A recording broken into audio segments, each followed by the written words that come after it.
bem? Eu espero que você esteja bem. Meus amigos, veja, tudo que nós estamos discutindo e falando aqui são assuntos que as pessoas não querem fazer abordagem profunda. Eu disse no outro vídeo que se a gente não juntar os pedaços,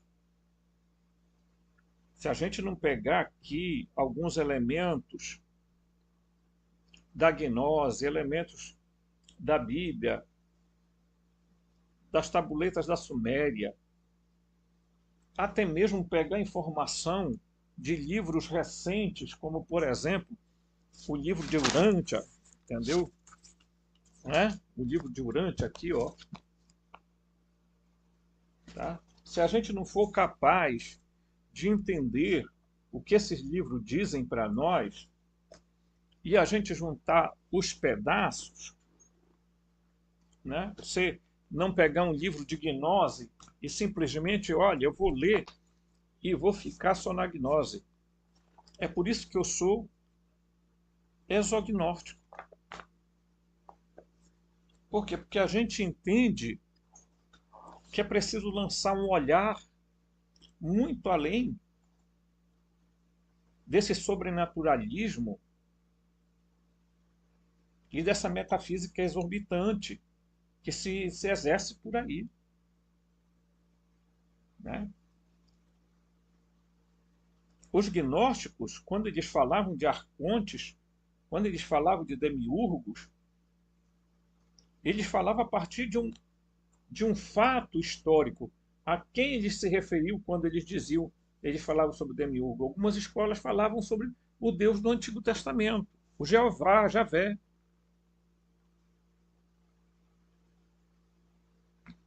Então, algumas escolas gnósticas consideravam o demiurgo ignorante apenas, né? Outros consideravam ele um deus mau. E se você olhar a história do Antigo Testamento, você verá a quantidade de sangue derramado por este ser, que não era em absolutamente nenhum ser extrafísico. Ele era um Elohim como os outros Elohim, como Baal, como El, como Elion, né? Então, estudar a gnose com esses devaneios de sobrenaturalidade, envolta mistério, significados místicos, significados esotéricos, isso só piora. Isso não melhora em nada a situação. Porque os caras espiritualizam tudo. Eles vêm para cá com um negócio de uma venda e é terrível. Né? Eles não são capazes de juntar A mais B mais C mais D, não. Né? Aqui a gente está lutando para aprender. Estamos aprendendo juntos. A antiga visão gnóstica dos arcontes. Os alienígenas, como parasitas que invadem a mente de um hospedeiro humano, também são descritos na antiga biblioteca de Nag Hammadi. Tá?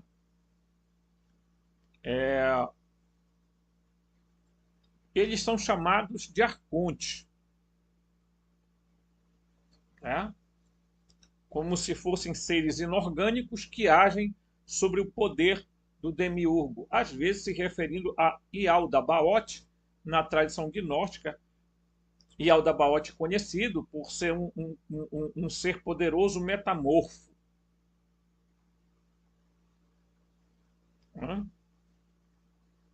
Um dos seus rostos é o de leão, com um corpo de réptil, de cobra, de serpente, tá? De acordo com estudiosos gnósticos, John Lash, PhD, tá? Em seu artigo intitulado Alien Dreaming, tá? Creio que é assim, meus queridos, se não for, perdoe-me. A imagem da serpente-leão é exibida repetidas vezes em forma hieroglífica nas paredes do templo de Horus, em Edfu, 60 quilômetros ao sul de Nag Hammadi, no culto de Hathor. Ali celebrado, o leão-serpente representava a semente real dos faraós. O que aqui está dizendo? Primeiro, vamos lá.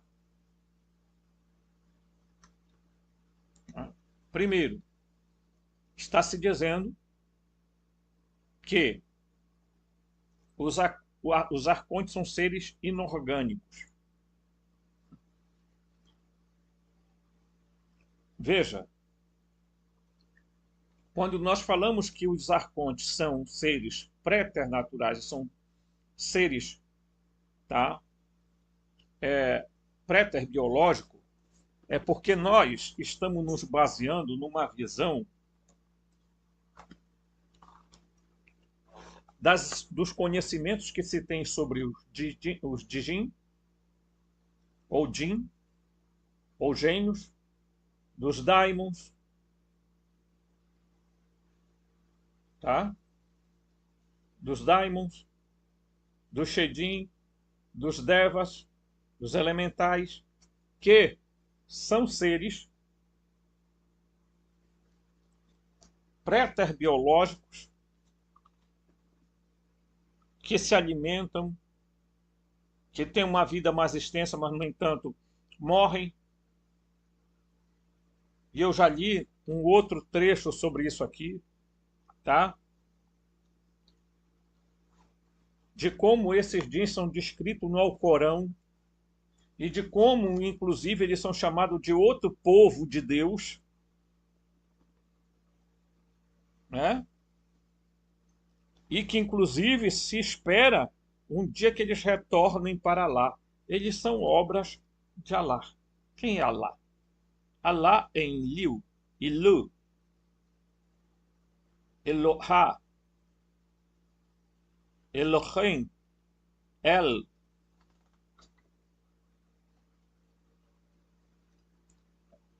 Então, as pessoas ficam imaginando o seguinte: Arconte é uma coisa, Elohim é outra coisa, Anunnaki é outra coisa, não sei o que é outra coisa, e ficam separando essas coisas como se fossem coisas diferentes. Na verdade, eles são castas de seres, tá? Que é por isso que os gnósticos vão descrever o demiurgo como uma espécie de metamorfo. E por que metamorfo? Porque ele costuma tomar aparências diferentes, né? Observe que eles detêm uma certa tecnologia, e aí é muito importante a gente se deter nisso, porque quando você vai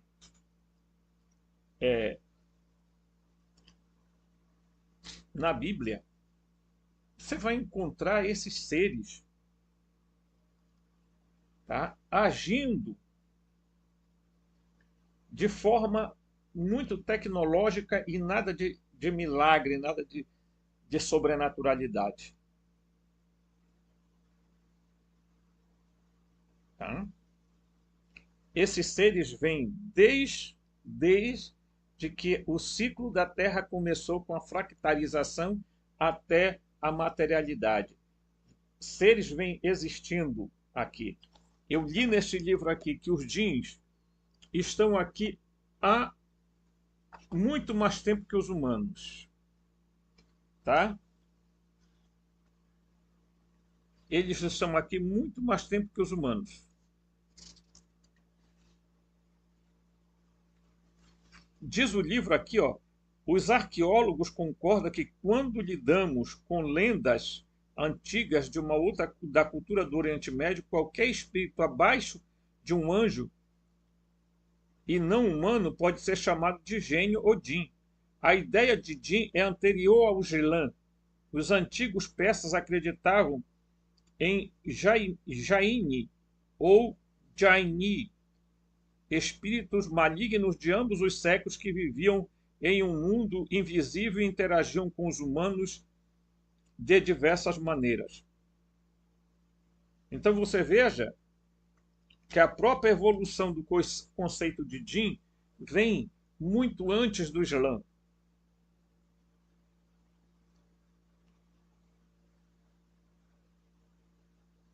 Tá? Existia um ser chamado Azazel, que eu não sei se você... Deixa eu pegar aqui umas anotações, meus queridos, para a gente entender algumas coisas. Né? Então, eu não sei se você já ouviu falar de Azazel. Tá? O Azazel vivia no deserto. Era um ser do deserto. E, inclusive, se oferecia um cabrito para Azazel. Ok?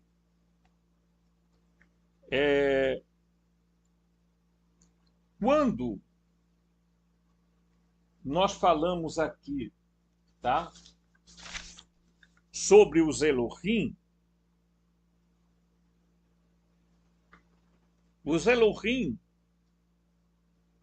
eram tudo aquilo que tanto poderia estar acima, na terra ou embaixo da terra. Acima da terra, na terra ou embaixo da terra. Acima da terra, na terra, embaixo da terra. Grave isso. Eles consideravam como Elohim.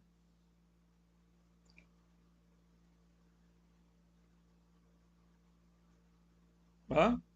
Então, quando em 1 Samuel 28, só para você ter uma ideia, como é que a coisa funciona, a lógica. Né?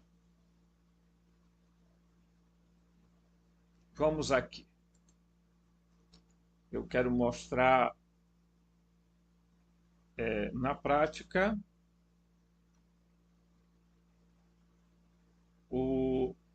algumas coisas. Aqui nós vamos pegar aqui a Bíblia. Olha só. No versículo 13 de 1 Samuel, tá? 1 Samuel 28, 1 Samuel 28, 13, diz aqui. E o rei disse-lhe, não temas, mas o que é que vistes? A mulher disse, a mulher é a necromante. Tá? A mulher disse a Saul, eu vi um Deus subindo da terra. Aí os tradutores, os tradutores da Bíblia, tá bem aqui, ó. Tá? Bem aqui, ó. Eu vi um Deus subindo da terra. Aí sabe o que os tradutores fazem da Bíblia? Eles vêm e traduzem espírito.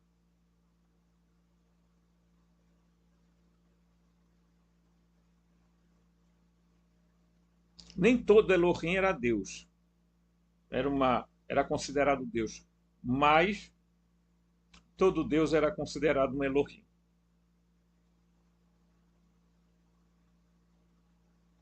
Então você observa que os seres chamados Arconte, Elohim, Anunnaki, Anakim, Jin, Shedin, Marlakin, são seres descritos como sendo seres orgânicos e não seres que viviam, né, numa espécie. Claro que eles viviam numa espécie de, diríamos assim, de universo paralelo. E são esses mesmos seres que são capazes, por ele. Veja, os gênios superiores,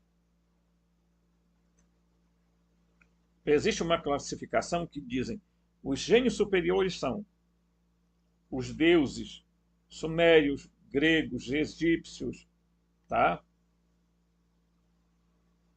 Acadianos, judeus, são gênios superiores, são gênios superiores. E existem os gênios inferiores. Os gênios superiores podem ser éticos ou não éticos. Os gênios inferiores podem ser éticos ou não éticos. É aqui que está o problema.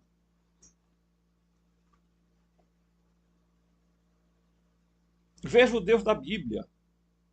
Ora ele agia com ética, ora ele agia com muita maldade, destruindo pessoas. Você vai encontrar um monte de contradição do Deus da Bíblia. Mas eu não vou entrar ainda neste assunto. Porque nós vamos abordar esses aspectos, tá? Em paralelo. Porque é isso que o meu canal faz. Eu não vou ficar aqui centralizado, Anunnaki, Anunnaki, Anunnaki. Não. Nem Arconte, Arconte, Bíblia, Bíblia. Aqui a gente tenta fazer a junção destes aspectos. Né? Por quê?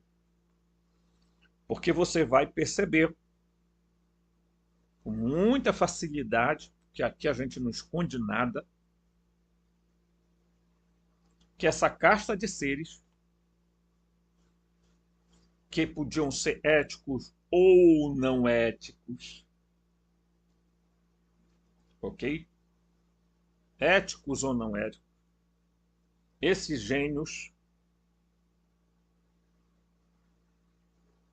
superiores ou inferiores, que o livro de Urântia vai chamar seres intermediários, primários e secundários. Olha só a coincidência.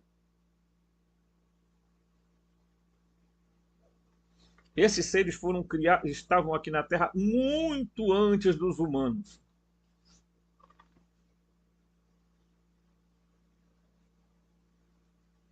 Nós não somos o bambambam bam, bam da história que chegamos aqui na Terra e a Terra foi criada exclusivamente para nós, seres humanos, lindos e maravilhosos, cabelos brancos.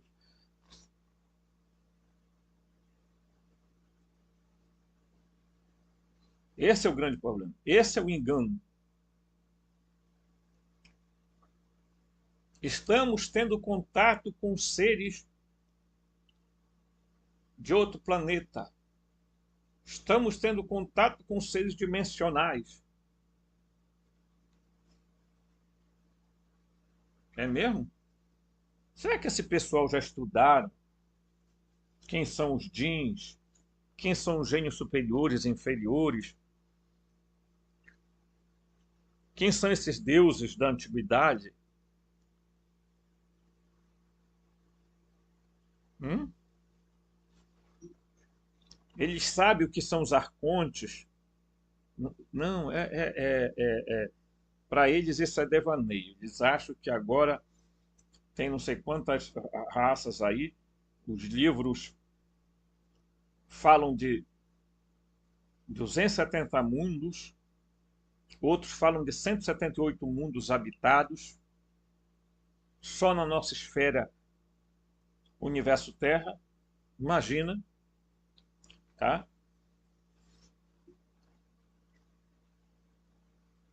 A verdade vai aparecer.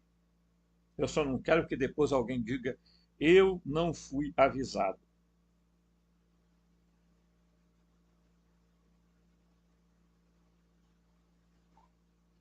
Sigamos aqui.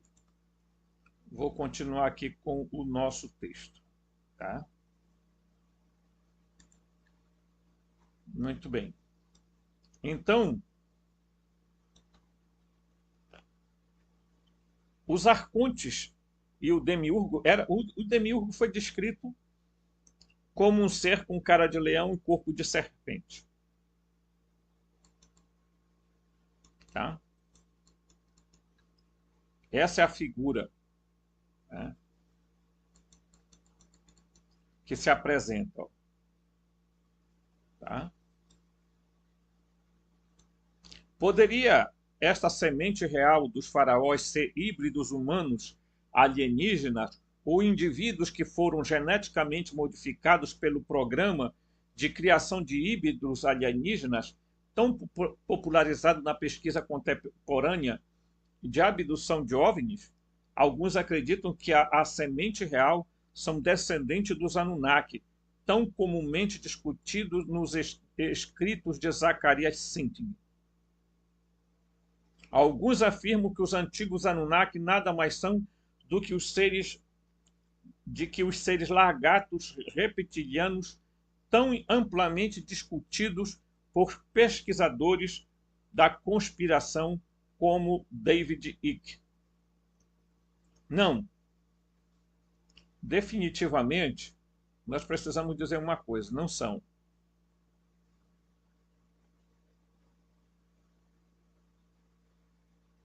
Não são. Eles não são reptilianos. Ok?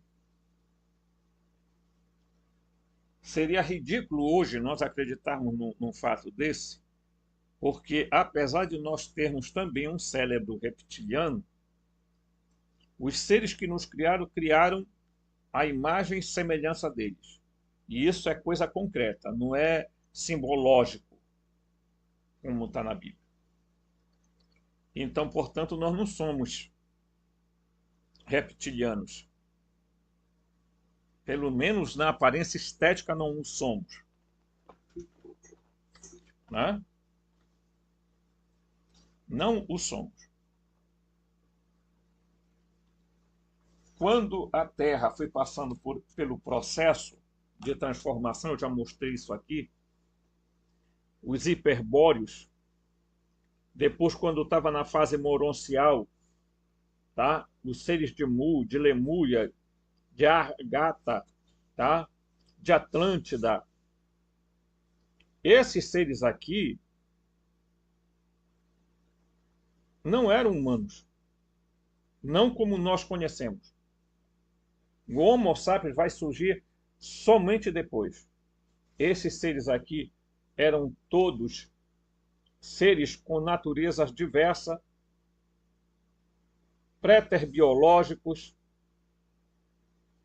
orgânicos, ok? Tinham capacidades tecnológicas avançadas e eles próprios, ao avançarem aqui, criam o gênero Homo sapiens, e fazem uma intervenção no Homo erectus, no Homo habilis, para criar aquilo que é descrito lá nas tábuas da Suméria.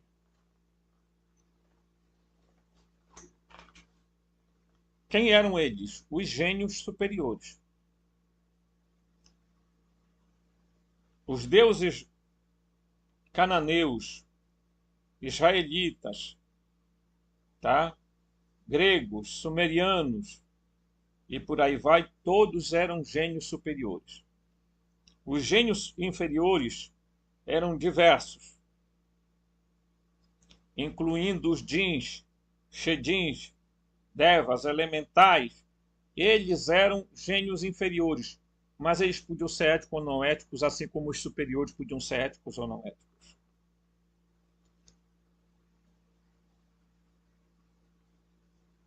Todos esses deuses africanos, enfim, todos, e todas as culturas eram simplesmente seres que já existiam no universo Terra, na Terra base, enfim, eles já agiam aqui. Ok? Essas abduções, naves espaciais, que eu já falei em vídeo aqui, que seres fractais não precisam de nave física, que são tão avançados que já caíram um monte aí. Pelo menos é o que dizem, né? Caiu lá em Varginha, caiu não sei aonde, pega os bichinhos que caem, aqueles anãozinhos chamados Greys, que não vem do espaço coisíssima nenhuma, são gênios que vivem aí num paralelo ao nosso, ou alguns vivem até mesmo na Terra. Lembremos-nos de que existem áreas subterrâneas, tá? Onde a existência é possível.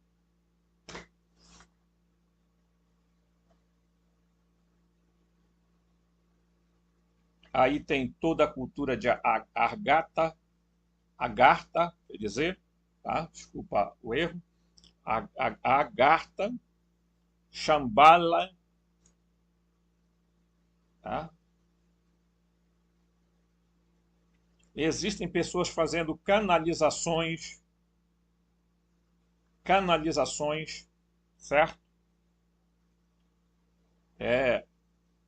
Desses seres que vivem no subterrâneo. Então, é preciso que as pessoas tenham uma noção de que nós estamos pisando em terreno aonde nós temos que juntar os pedaços, senão ninguém entende nada da história.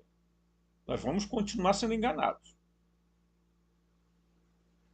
Os deuses descritos na Bíblia são aquilo que nós vamos chamar de gênios superiores. São os mesmos da Suméria e assim sucessivamente. A Suméria surge do nada. Não, ela não surge do nada. Nada pode surgir do nada. Ah, porque não tem nada antes dela. Bem, não tem, ou nunca se buscou, ou se mantém escondido. Tá? Agora estão com a onda do Ratanabá, né? Vocês sabem que aí o Ratanabá vai desmoronar tudo o que nós temos de conhecimento da humanidade. Tá? Alguns afirmam que o antigo Anunnaki, aqui no texto, nada mais são do que seres largato-reptilianos, amplamente discutido por pesquisadores como David Icke. Eu não concordo, não creio que seja, tá? Mas cada um é livre para pensar o que quiser. Mairit me disse em sua entrevista anterior, em muitas conversas privadas, tá?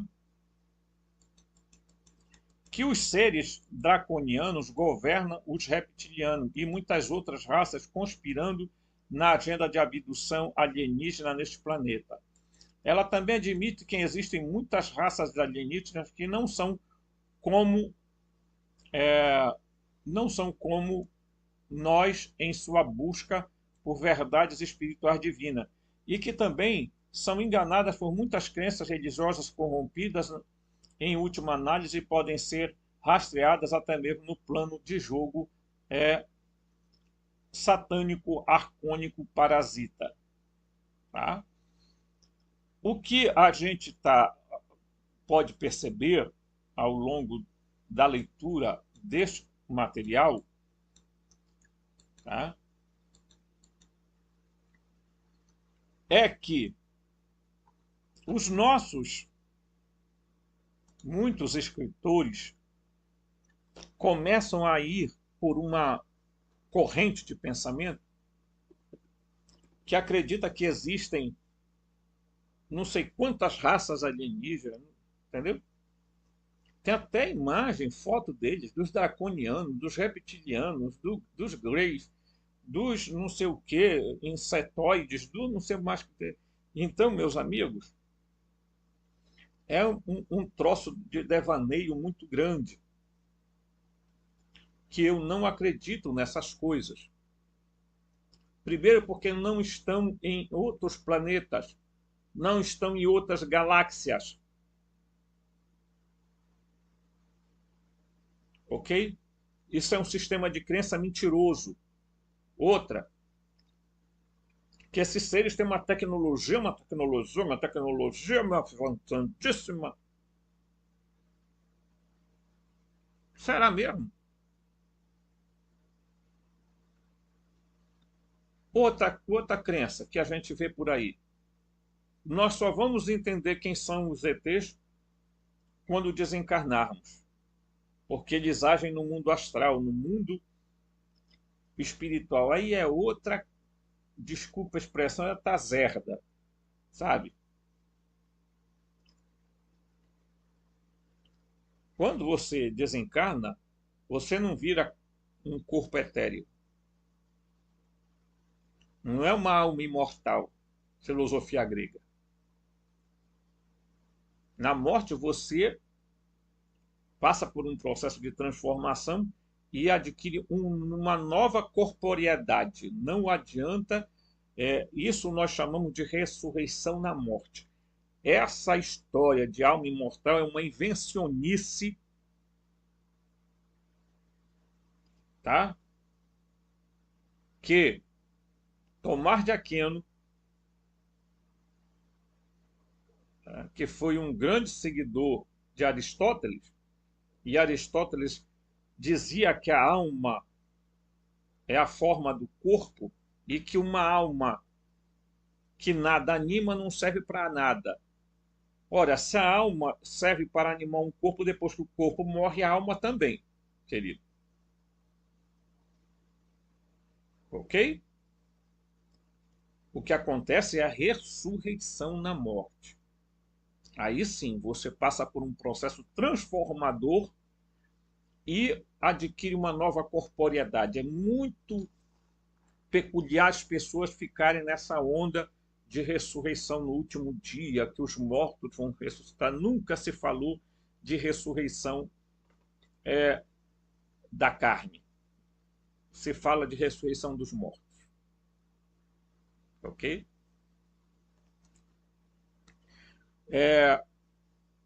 Quando a gente aborda esse assunto, Arconte, Elohim, Anunnaki, a gente precisa ficar atento a isso.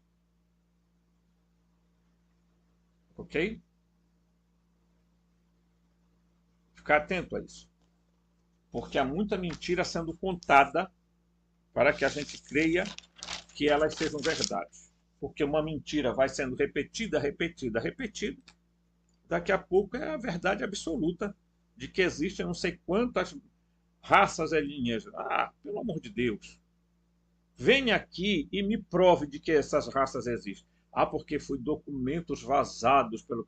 Ah, você também vai entrar nessa? Eles podem vazar qualquer coisa para fazer você acreditar em besteira. Tá? Eu já disse para alguns e vou repetir aqui. Ó. Gênios superiores. Tá? Esses gênios superiores são os deuses. Tá? São os deuses sumérios,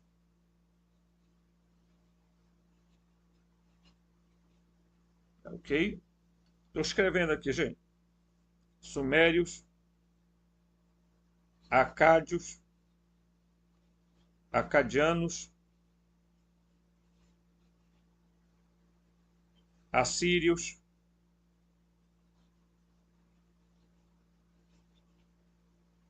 babilônicos,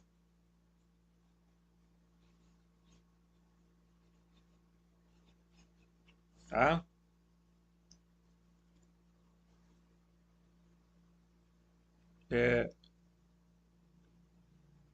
Babilônicos são também os deuses cananeus, são os deuses hebreus, são os deuses gregos, romanos, tá? Egípcios,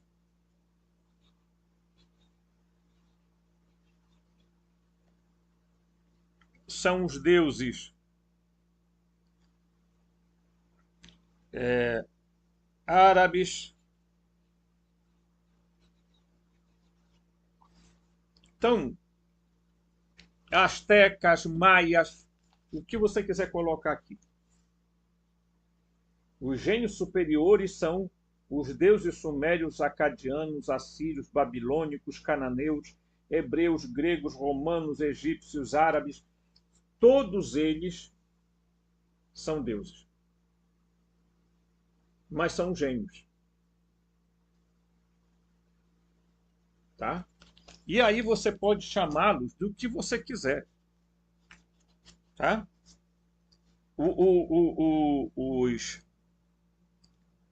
Os sumérios chamavam de Anunnaki, Anunas.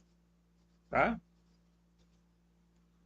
Dá só um exemplo. Os hebreus chamavam de Elohim e tinha outros nomes. Tá? Só para você ter uma ideia. Como era que eles chamavam esses gênios superiores? Os hebreus chamavam de Elohim. Os sumérios chamavam de Anunas, ou Anunnakis.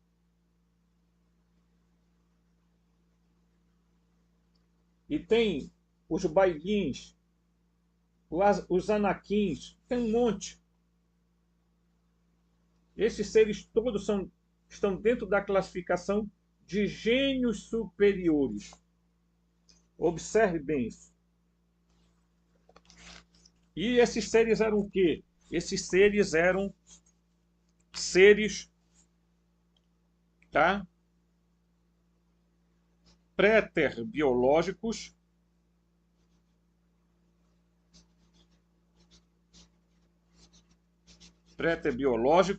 tá? Em primeiro lugar, eles são préterbiológicos, ok? Então, não, são seres que inorgânicos, são seres dimensionais e etc. É um monte de linguajar metafísico, sobrenatural, que no fundo, só servem para, mais uma vez, enganar as pessoas. Ok? Aguarde mais vídeos. A gente vem aqui e traz estudos, reflexões, tentando encontrar uma resposta. Nós estamos na busca da verdade. Forte abraço.